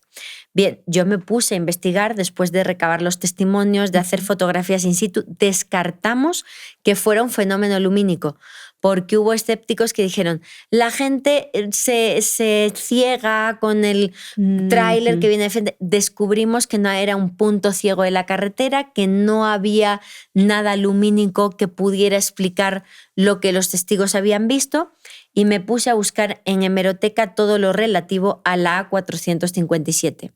A la fecha conservo en mis archivos un montón de noticias de accidentes de tráfico en ese punto. Encontré casos antiquísimos de principios del siglo XX donde se decía, pues es un punto negro de la carretera, la A457, porque en solo una semana han muerto varias personas. Wow. Encontré muchos accidentes de tráfico, lo que me hizo entender o preguntarme dos cosas. Uno, ¿se aparecen esas piernas porque hay muchas muertes, o las muertes se provocan por accidentes de personas que vieron las piernas y se chocaron aterrorizados? No lo sé. La gente me dijo que en ese punto falleció un camionero y que acabó su cuerpo sesgado por la mitad. ¿En qué años? Al principio del... Me decían que pues en tiempos recientes, pero sinceramente ese caso en concreto yo no lo encontré en la hemeroteca que me dijeran un camionero, no. O sea, yo encontré muchos accidentes, pero no se daban las características de las víctimas. Pero la gente in situ en Lora hablaba, bueno, en España lo llamamos quitamiedos. Son estos protectores de metal que hay alrededor de las carreteras y que, bueno, pues que con eso se habría su cuerpo partido por la mitad.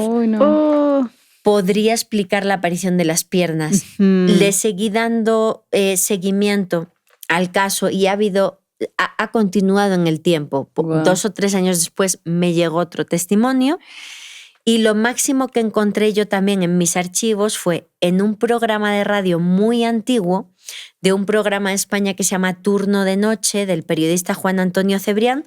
Estaban entrevistando a Sinesio Darnell, uno de los padres de lo paranormal en España, y llamaban aterrorizados Monse, se llamaba Monse la testigo y un compañero, trabajadores de un hospital de Barcelona, que estaban en pánico porque habían visto una sola pierna caminar por el hospital. ¿Qué? ¡Guau!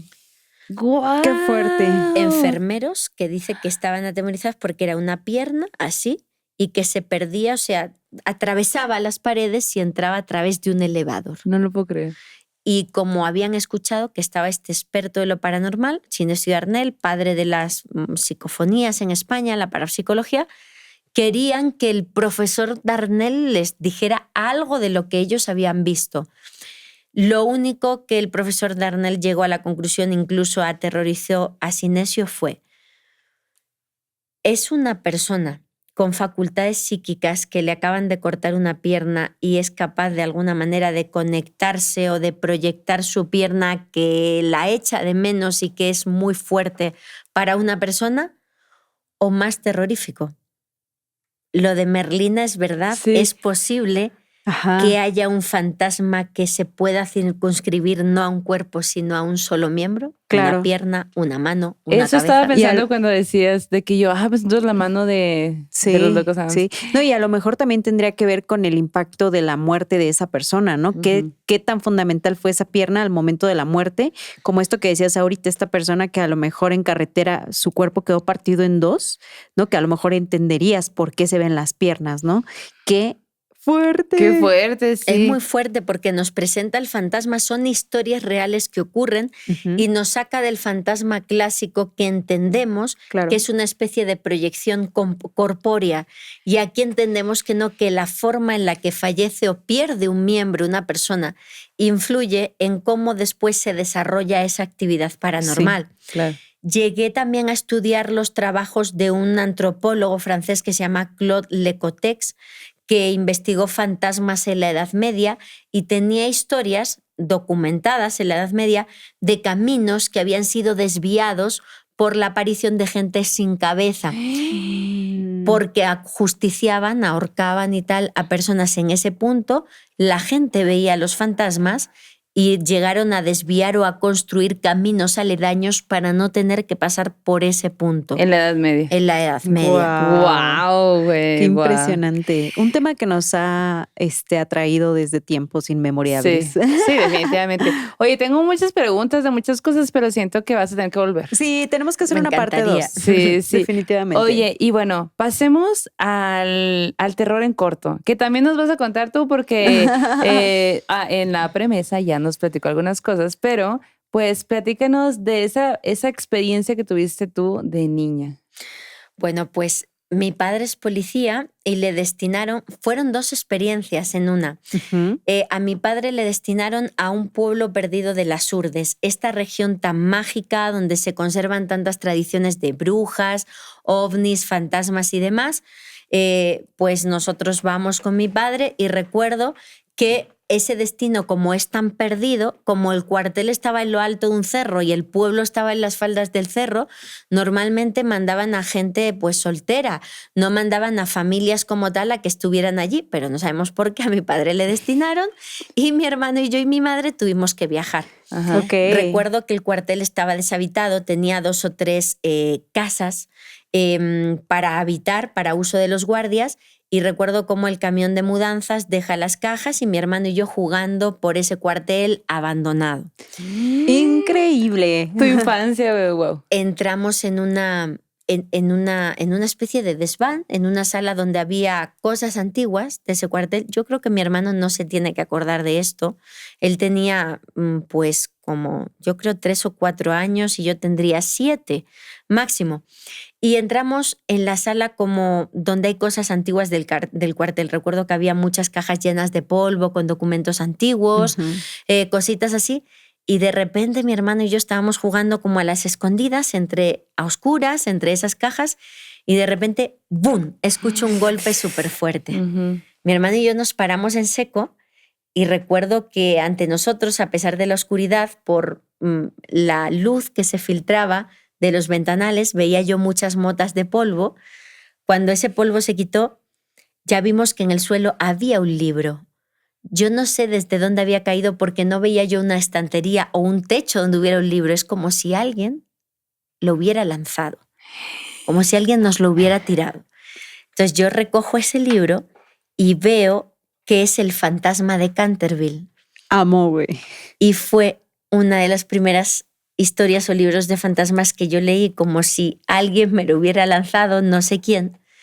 Yo me lo llevé, lo saqué al exterior, lo leí y luego lo devolví, ¿no? Porque sentí yo, aunque era muy niña, que eso pertenecía a ese lugar. Claro. Oye, me pregunto ahora que lo escucho de nuevo, porque me encantó la primera vez, pero ahora pienso en qué tanto el ser que te lo aventó marcó tu destino, Ajá. ¿no? Como que, o si hubiera sabido qué, o como si hubiera impulsado que fueras lo que hoy eres. ¿Alguna vez has vuelto a investigar la historia de este sitio donde pasaste tu infancia? No lo he investigado, pero lo tengo ahí grabado porque creo que efectivamente ahí empezó, puede que todo, porque no solo fue esa experiencia. La segunda fue la que os cuento ahora. Uy. Una noche nosotros habíamos bajado al pueblo a dar un paseo. Íbamos mi padre, mi madre, mi hermano y yo. Y en ese cerro no había nada ni nadie. Ujú. Y recuerdo que empezamos a ver luces. Nosotros desde el pueblo veíamos luces en el cerro, luces en el cuartel. Recuerdo que mi padre estaba muy asustado porque era la época en España donde la banda terrorista ETA tenía una actividad muy fuerte. Ponía coches bomba a diario y Uy. principalmente era a guardias civiles, que es la profesión de mi padre. Ujú. Recuerdo que nos dijo que nos esperáramos abajo. Él subió rápido a toda velocidad porque pensó que era ETA poniendo algo en el cuartel. Y cuando nosotros llegamos, después de que mi padre no hubiera encontrado nada, recuerdo todavía los días siguientes que mi padre no nos permitía subir al carro, se pasaba constantemente mirando debajo del carro a ver si alguien había colocado una bomba. ¡Qué miedo! Qué duro eso también. Ujú. Sí, de hecho nos tocó una vez ver el carro que tenía mi padre asignado. Mi padre también pasó un tiempo en el norte de España, donde estaba todo esto muy fuerte. volvimos en verano a Extremadura y vimos cómo el carro en el que nos llevaba mi padre al colegio cuando la nieve estaba fuerte en invierno, porque la nieve te llegaba por acá, fue uno de los coches bomba y murieron 2 compañeros de mi padre en ese carro donde yo monté muchas veces. Wow. Entonces, imaginaos la psicosis de mi padre. Creo que fue a la fecha un avistamiento ovni y creo que fue mi primer contacto con el mundo de los ovnis y el mundo de lo paranormal, aquel cerro perdido. Wow. Y aquel edificio, sí. Qué increíble. Que me pregunto también si tu papá durante estos viajes que me imagino que de pronto también le tocó estar a solas, habrá visto algo o escuchado algo. Es muy pragmático, él es muy racional. Yeah. Nunca me ha dicho que le haya tocado, pero sí que desde luego en su trabajo le ha tocado ver muchas cosas de muerte y le ha pasado muy mal por eso. Recuerdo también que le tocó vivir una riada. Fijaos que ahora ha pasado lo de la Dana recientemente en España, en Valencia, ¿no? Una riada que se ha llevado la vida de muchos compatriotas.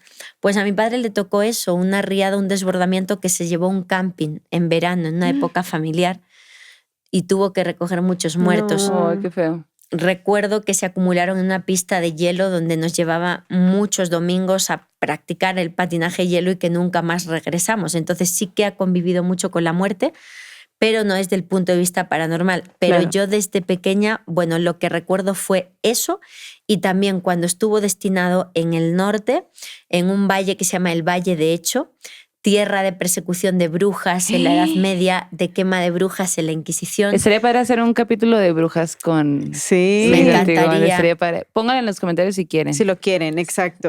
Pues ahí yo también tuve contacto con esa parte de las brujas, de las mujeres medicina y del Grial, porque el pueblo donde yo vivía fue uno de los lugares donde se ocultó el Santo Grial. Tran, tran, tran. Oh my God. Inesperado. Inesperado. Oye, ¿y has tenido sueños macabros, premonitorios? ¿Nos quisieras compartir alguno? No he tenido sueños macabros, pero sí que he tenido experiencias de ver, he visto a mi abuelo después de que falleciera. Cuéntanos cómo estuvo esa experiencia. Pues esa experiencia estuvo porque como desde pequeña me apasiona esto y mi abuelo, Antonio, mi abuelo por parte de padre, es la persona con la que yo más platicaba. A él le encantaba el teatro, la literatura, la poesía y yo platicaba mucho con él de libros. Y un día no sé por qué se me ocurrió, siendo yo muy pequeña, hacer un pacto con él. Le dije, si existe el más allá, vamos a hacer un pacto. El que se muera antes de los dos, si existe el otro lado, tiene que venir a contárselo al otro. Y mi abuelo, que se había criado con un sacerdote, que era súper religioso, no quería hacer el pacto. Me decía que no. ¿Y tu abuelito?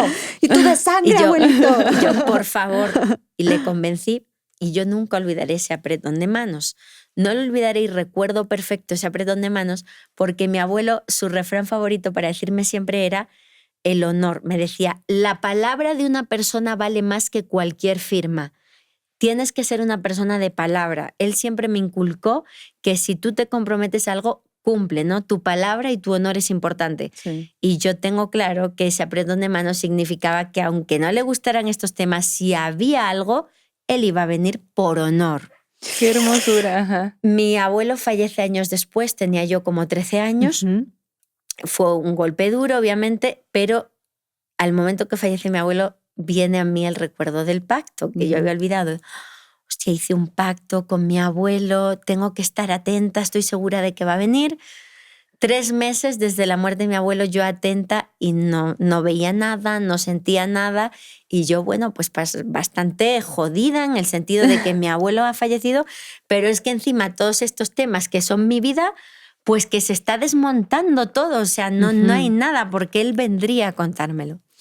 La noche que se cumplen 3 meses de su fallecimiento, yo me duermo en su cama, en su casa, llorando, muy triste. Y esa noche despierto, yo al principio pensaba que era un sueño, pero ahora os cuento por qué creo que no es un sueño, despierto y la casa estaba iluminada por completo. La puerta de la recámara estaba abierta y veo cómo viene una luz acercándose hacia mí y entra mi abuelo en la habitación.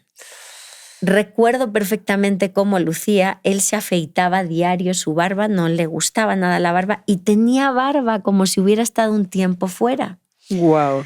Tenía una anorak azul que siempre se ponía en tiempos de invierno y estaba sonriendo. Y se sentó en la cama y me dijo, todo está bien. Recuerdo perfectamente que me arropó y me dijo que vivía a través de mí. Si te sigues acordando de mí, yo siempre voy a estar contigo.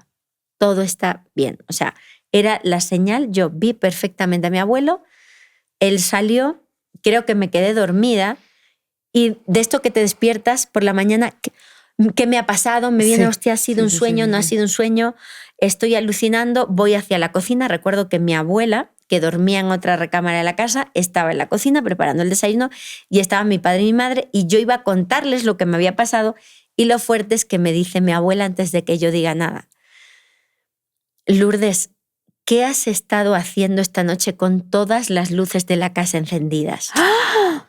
¿Qué hacías de madrugada? Porque yo veía que estaba todo de luz, hija. O sea, ¿qué te ha pasado? ¿Por qué no has podido dormir? Y ahí es cuando yo empiezo a llorar y digo, ¿era de verdad? No lo he soñado. Y ya le digo a mis padres, he visto al abuelo, está bien, os lo juro, está bien, está vivo. Él sigue viviendo. Y fue una experiencia pues para mí muy, muy definitiva porque me demostró que existe el otro lado y que están bien. No tengo la menor duda. Y tu abuelito de que, bueno, mija, entonces ya que te dije que sí existe lo otro, ponte a estudiar más sobre esto. Yo me lo imagino haciendo toda la burocracia en el más allá. A otras personas. ¿Ah, sí? Mi abuela, su mujer, es súper miedosa, ya ha fallecido, mi abuela María, y yo sé que a ella jamás se le habría parecido porque mi abuela se hubiera aterrado. Sí, claro. Se la lleva de un infarto. Totalmente. Sí, se le aparece. Pero fíjate que tengo una prima que tiene una predisposición para este tipo de temas, mi prima Margarita, y ella, bueno, Margarita tiene unas historias, ella tiene un enfado con un hermano suyo, yo no sé si se va a enfadar porque cuenta aquí líos familiares, mi prima Margarita, hola. Un beso enorme, no se lleva bien con un hermano, su mamá falleció y pues ella como que prometió, quería a su madre que se reconciliaran y desde que su madre falleció empezó a tener fenómenos en casa. Dice que se le caían las ollas al suelo, o sea, pero en plan heavy, fuerte. Y mi prima en vez de asustarse grita, que no me voy a reconciliar, te pongas como te pongas. Esa es Margarita. El enojo era harto. No, es una mujer de armas tomar. Y mi prima Margarita, sin conocer mi historia, ella vive en Madrid y cuando va al pueblo, su casa es pared con la de mi abuela. Margarita lo primero que hace cuando llega es ir a ver a mi abuela.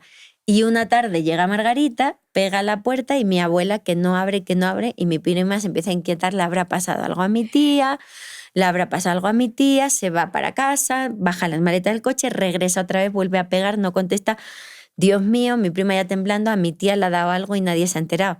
Y escucha desde el otro lado, en el patio, la voz de mi abuelo, Margarita, no te preocupes, ha ido a una prueba médica a Villanueva. Tranquila. ¡Wow! Mía escuchó perfecto la voz de mi abuelo y es verdad, se quedó allí fuera, aunque aterrorizada, pero hasta que confirmó que lo que había escuchado era verdad, llegó mi abuela efectivamente del hospital a hacerse una prueba médica. ¡Wow! Tu abuelito aquí cuidando el barrio. ¡Qué poderoso! ¿Le has puesto ofrenda de Día de Muertos a tu abuelito acá? Totalmente, cada año. Yo me imagino que bien feliz así, que wow, esto es México, mijita. Sí. Wow. No, pues ya Elia puede ir a todos lados. Sí, qué chido, güey. Qué padrísimo. Y luego con mi otra abuela, mi abuela Lola, eso no la vi, sino que fue un sueño, pero muy revelador que no olvido. Fue una muerte traumática porque no la esperábamos, lo estábamos pasando muy mal y a los pocos días de que ella falleciera repentinamente yo tengo un sueño muy extraño. Yo sueño que estoy paseando con mi familia y de repente llego a la altura de la casa de mi abuela, pero era el pasado, era como era la casa de mi abuela cuando yo era pequeña y no después de una obra grande que hizo. Y yo miro a mi madre y le digo, ¿sabes que estamos en el pasado y sabes lo que significa eso? Ella está aquí, no ha muerto todavía. Y recuerdo que en el sueño yo salgo a correr con mi madre, entro y allí está ella. La abrazo y digo, ay, Dios mío, ¿qué te ha sido? ¿Qué te ha sido? Y me dice, ¿qué día morí yo? Mi abuela era muy pragmática. ¿Qué día morí yo? Le digo, tal día de octubre. Y me dice, ok, Dice, no me dejan venir siempre que quiero. Digo, ¿y eso cómo es, abuela? Dice, pues que hay otros que tienen mayor antigüedad que yo. No puedo venir siempre que yo quiera. Wow. Y le digo, ¿y entonces cómo puedo encontrarme? Dice, ya me tengo que ir, solamente me han dado estos pocos minutos, ya me tengo que ir. Y le digo, ¿y cómo puedo verte? ¿Cómo puedo saber que estás bien? Y me dice, búscame en la grandeza de la obra de Dios. Y ahí me desperté.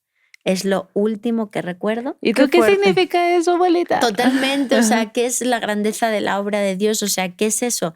La naturaleza. Sí, eso es lo que pensé, la naturaleza, el campo, que es a lo que mi familia se ha dedicado toda la vida, y sobre todo el entender que hay misiones que cumplir al otro lado, eso sentí, y que no todos pueden manifestarse siempre que quieran, como que hay una antigüedad, una ley o unas normas en el más allá. No lo sé.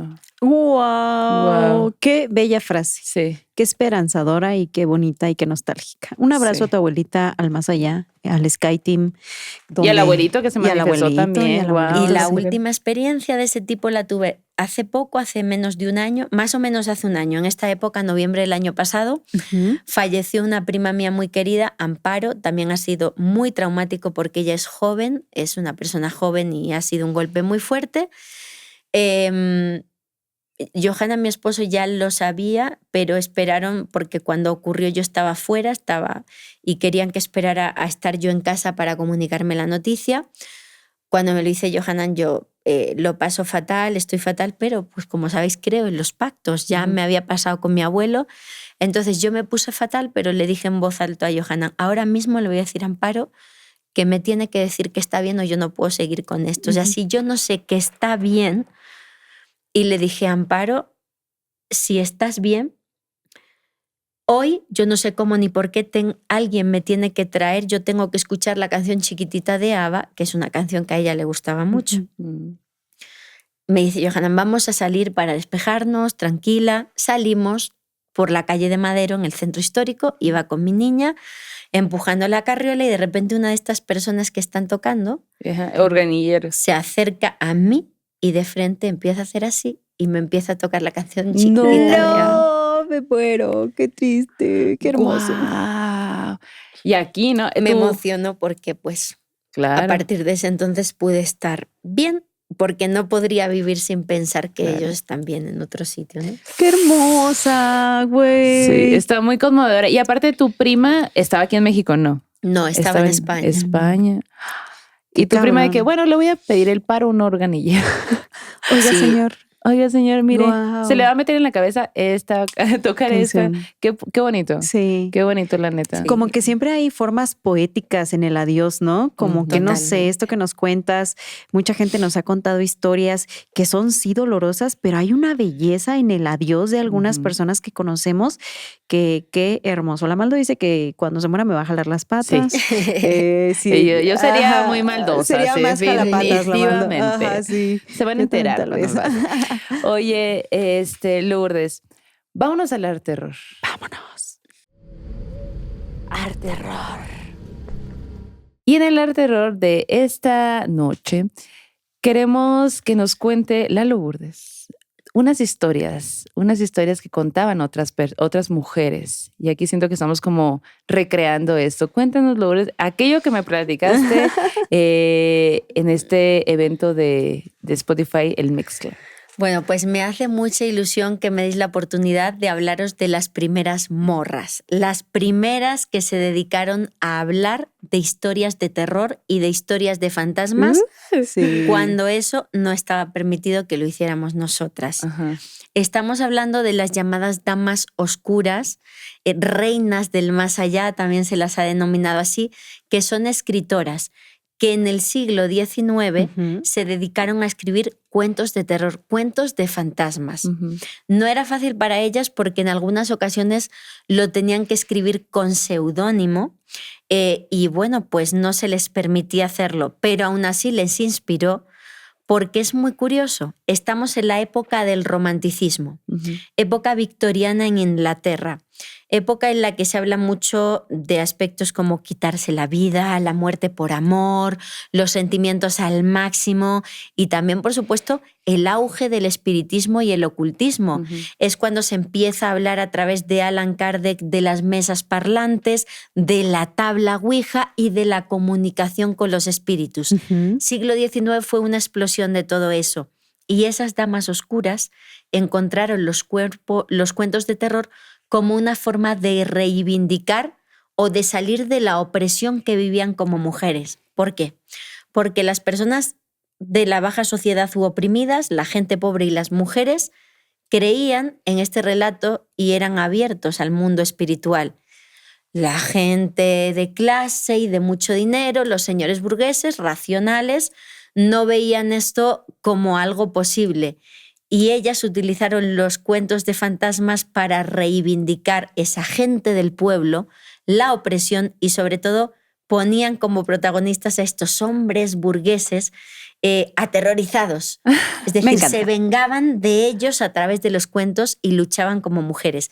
La primera de todas ellas fue Mary Shelley, la inventora de Frankenstein. Sí. Toda la gente sabe que Mary Shelley escribió Frankenstein. Lo que nadie sabe es cómo lo escribió. Es una historia fascinante. La banda Balita ya lo sabe porque yo ya se los he contado. Pero cuéntalo. Bueno, pues fue una apuesta, una noche lluviosa donde se encierran en un castillo y cada uno tiene que escribir una historia del terror. Y ahí, en esa noche en la que Lord Byron, el amante por entonces de Mary Shelley y una amiga suya, familiar, se encierran por separado en distintas habitaciones y escriben relatos. En concreto, se escribió el primer cuento de vampiros que inspiró más tarde Drácula de Bram Stoker, y Mary Shelley ganó, por supuesto, con su Frankenstein, que ella estaba fascinada con los inventos de Galvani, un italiano que estaba practicando con la electricidad en los cuerpos y que tenía la idea de que con descargas eléctricas o impulsos se podía resucitar a una persona. Wow, y eso es lo que a ella le llevó a escribir Frankenstein. Bien, pues estas reinas del más allá vieron en Mary Shelley el ejemplo de que era posible dedicarse a esto. Y hubo autoras como, por ejemplo, Charlotte Bronte, que, aunque es conocida por historias como Jane Eyre, escribió cuentos de fantasmas. De hecho, escribe uno que lo protagoniza el emperador Napoleón. Es una noche en la que Napoleón está en la cama y de repente un espectro se le aparece y le dice: acompáñame.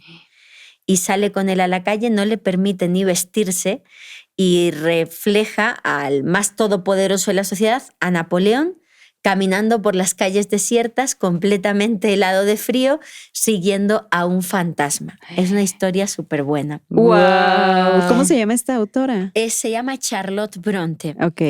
Y luego tenemos otra que me encanta, que es Elizabeth Gaskell, que escribió historias como Norte y Sur.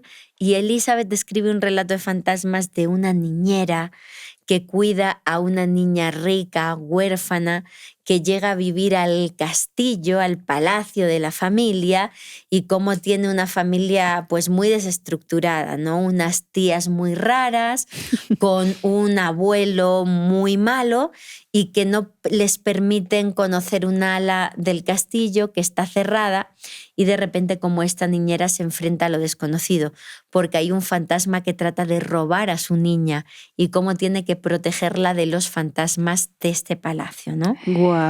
Me encanta. Qué morras tan talentosas en una época en la que esto no era visto, creando seres e historias que han marcado para la posteridad, ¿no? Hasta hoy, y seguramente en 100, 200, 300 y 500 años más, Frankenstein va a seguir viviendo. Sí, seguro. Drácula va a seguir viviendo en nuestros corazones oscuros y darks. Totalmente. Y os quiero contar, si os parece, una que es la que más me gusta, que se llama Mary Elizabeth Braddon.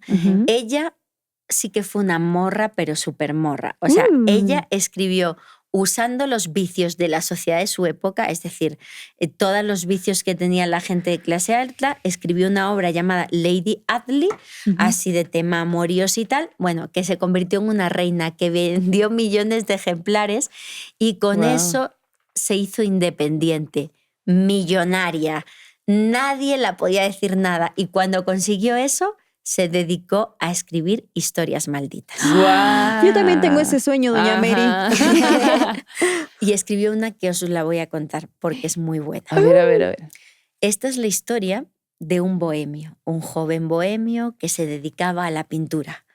Un joven rico que vivía junto con su tío y su prima, y cómo tenía en secreto un amorío con su prima, que se llamaba Gerda, si no recuerdo mal. Tenía un amorío secreto y le prometió amor eterno. Y ya sabéis, si hoy en nuestros días nos lo creemos, imaginaos esta pobre damita del siglo XIX, ¿no? Se la super creyó. Se la super creyó. No había duda. A espaldas del papá se comprometió con él. No. Y él le entregó un anillo en forma de serpiente que había pertenecido a su difunta madre. Me encanta. Y que se comprometen con el anillo de serpiente porque era símbolo de la eternidad. Le regala el anillo y él, como buen bohemio, pues tiene conversaciones con ella muy profundas, incluso fantasmales. Un día, mientras ella le abraza por detrás, le dice: si algún día nos separara la muerte, yo vendría a manifestarme desde el más allá a verte, porque estoy completamente enamorado de ti, tanto en la vida como en la muerte. Y ella, abrazándole, le dice: pues si yo algún día muero, aunque no creo que eso pase siendo jóvenes, porque creo que los fantasmas solamente son de los suicidas, pero si algún día fallezco joven por causas naturales y se puede ser fantasma, vendré a abrazarte y a decirte que te amo desde el más allá. Y bueno, pues tienen estas conversaciones metapsíquicas y un día él decide que no es suficiente y que quiere conocer en París y irse también a Italia a perfeccionar su carrera artística. Quiere conocer las obras de Rafael, quiere conocer las obras de Guido, pintar, y ella le dice: ¿cómo te vas a ir? No me dejes. Hay que hablar con mi padre y contarle que estamos comprometidos. No te preocupes, mi amada, voy a volver. Tienes mi anillo. No, maldito vato. Yo me la hubiera llevado. Conocen juntos, pasean, ¿no? O sea, Claro. Cuando quieres, pues sí, piensas en eso, pero cuando no quieres, pues... pretextos, Exacto, sí. pretextos. No te preocupes, mi amada, voy a regresar, nos vamos a escribir diario. Tú quédate aquí esperándome. Yo poco a Espérame. poco me voy enchuecando con esta Sí, historia. sí, mi ojito está de la de muina. nada. Ajá. Él se va y ella ve cómo las cartas se van espaciando, ¿no? En el tiempo. Claro. Al principio eran semanales, luego ya no recibía ninguna carta y ella diario iba y le preguntaba al cartero pues si había carta para ella. No había carta para ella. Su padre no sospechaba nada, pensaba que era la melancolía propia de que echaba de menos a su primo, pero nunca que estuviera comprometida con este chico. Llega un punto en el que su padre ve que ella ya se está haciendo mayor, que está cumpliendo una edad y la compromete con una persona. Y ella entra en pánico, le envía una carta y le dice: aparece, por favor, es la última oportunidad, me van a casar el día, creo que era 15 o 16 de junio, me van a casar, por favor, ven a buscarme. Y ella espera hasta la noche antes de la boda esa carta que nunca llega. Ella decide esa noche escaparse de casa, llega hasta un río, hasta un puente de un río cercano donde iba con él a ver las puestas de sol y decide pues terminar con todo. Decide lanzarse. No. Desaparece. La historia que nos cuenta esta morra maldita centenaria es Me que encanta. pues este chico recibió la carta a tiempo, pero Maldito. el maldito decide pues ir a verla ya unos meses después, pensando que ya iba a estar casada, que ya se habría olvidado de él, porque él estaba enamorado ya en aquellos entonces de la musa a la que retrataba Claro, todos los por supuesto. días. Así va a terminar. Y dice: bueno, se va a olvidar de mí, no voy a aparecer antes de la boda por si de repente me obligan a casarme con ella y ya no la amo, voy a ir meses después cuando ella, bueno, pues ya se haya adaptado al matrimonio. Él cuenta, esta autora, que llega al amanecer, acompañado de su perrito, con sus bocetos, y ve una escena que le llama mucho la atención. Llega horas después de que esto ocurra, que los pescadores están arrastrando como una tabla cubierta con una sábana por el río. Y le inspira mucho esa escena y se pone a bocetar y a dibujar. Y dice, ¿qué estarán arrastrando? Se acerca y le dice, ¿qué ha pasado? ¿Alguien ha caído en estas aguas? Sí, una joven muy bonita y muy bella. ¿La puedo ver para inspirarme? Y cuando quitan la sábana, descubre que es su prometida. Su prima prometida. Su prima. Y que ve las manos entrelazadas con el anillo de serpiente de su mamá. Bueno, él se siente culpable, pero solo al principio. Nos cuenta la autora que decide marcharse, no regresar y, bueno, pues irse a otro sitio y olvidar aquello, como si no hubiera pasado. Qué fácil, bien típico, pelada. Típico. Una noche, durante su huida, cae enfermo, con unas fiebres terribles. Y estando en su habitación, se levanta como puede para ir al baño y ¿qué creéis? Lo abraza. Alguien lo abraza desde atrás. Unas manos gélidas y húmedas, mojadas. Él no veía nada, pero sentía ese abrazo mortal y cuando palpó con sus manos, descubrió el anillo de serpiente.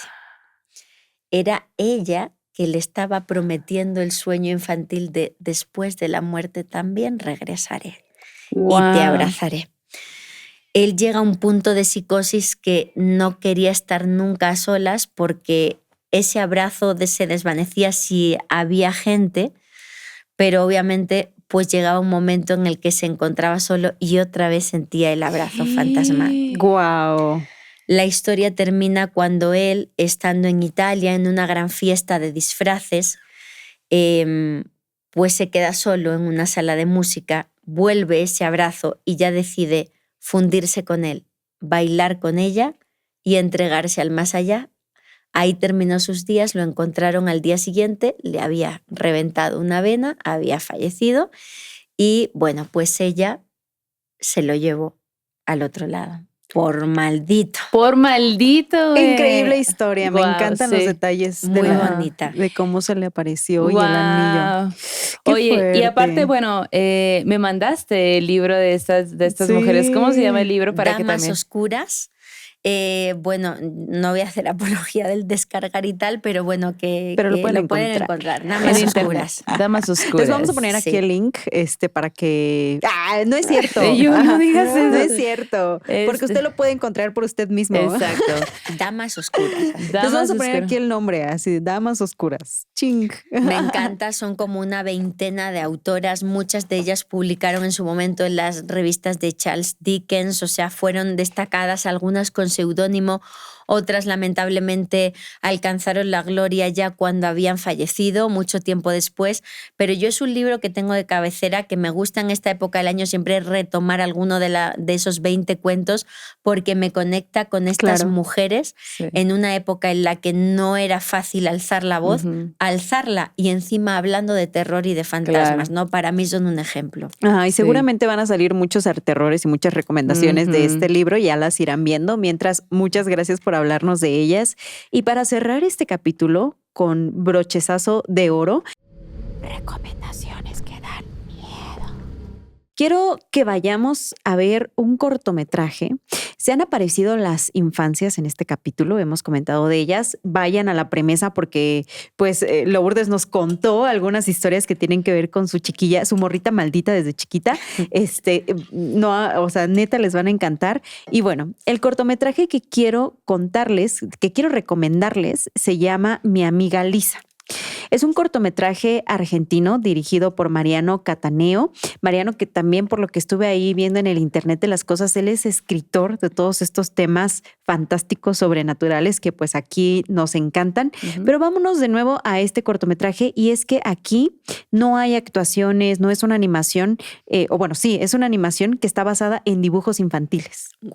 Entonces, todo el cortometraje es los dibujos infantiles de una niña que te platica sobre su amiga que nadie más puede ver, pero que ella siempre retrata en sus dibujos como una mancha roja. una mancha roja. Y me acordé de los rojos con Lupita Villalobos, que fue un capítulo que hicimos. Vayan a verlo también, muy bueno. Ajá. Y entonces a lo largo de la historia ella te va contando quién es su amiga, dónde la ve, cómo es que es su interacción con esta niña hasta que pasan cosas que ustedes van a disfrutar cuando vean este cortometraje, que lo pueden encontrar en el YouTube de Las Cosas, allí está. Y bueno, está basado en una creepypasta que se llama La Mochila Rosa, ¿no? Okay. Entonces, a mí me encantó, me gusta porque todo ocurre con los dibujitos, ¿no? En el papel, que están así como que haciendo gestitos, y hay una narración infantil que es la de esta niña que te cuenta sobre su amiga Lisa. Así que en español. Está en español, Okay, sí, está en español. Vayan a verlo, les va a encantar. Dura unos 4 minutos, más o menos. Cool. Está increíble. Hay y que se van verlo. a cagar.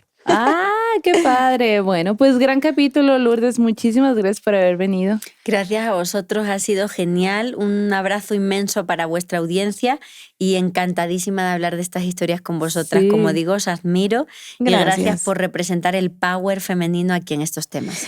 Pues ya te comprometimos para el capítulo de brujas. Yo siento que sí, el capítulo de brujas se va a poner bueno. Hay que irlo planeando. Sí. Hay que planearlo para 2025. Sí. O sea, que ya está a la vuelta de la esquina, o ya lo está viendo usted en 2025, no lo sabemos, pero pídalo y vaya a seguir a Lourdes. ¿Cómo son tus redes sociales? ¿Dónde te podemos escuchar? Cuéntanos. Muchas gracias. Pues en Noche de Lluvia Podcast, tanto en YouTube como en Spotify, me harían un favor súper grande si me siguen. Noche de Lluvia Podcast, estreno capítulo cada martes. Muchas gracias. O en mi Instagram, que es @insólitafamilia. Perfecto. Me encanta Insólita Familia. Me encanta también. Porque sí es. Sí. Pues bueno, cerramos el círculo. Cerremos el círculo. ¿A ti cómo te encuentran, Amix, en redes? A mí me encuentran como Maldo Maldita. A mí como la Janis Mérida con J, y vaya a comprar su merch más maldita a www.morrasmalditas.com. Bueno, pues cerramos el círculo. Vayan con su dios, diosa o ser de preferencia, porque ese aquelarre ha terminado. Hasta la próxima.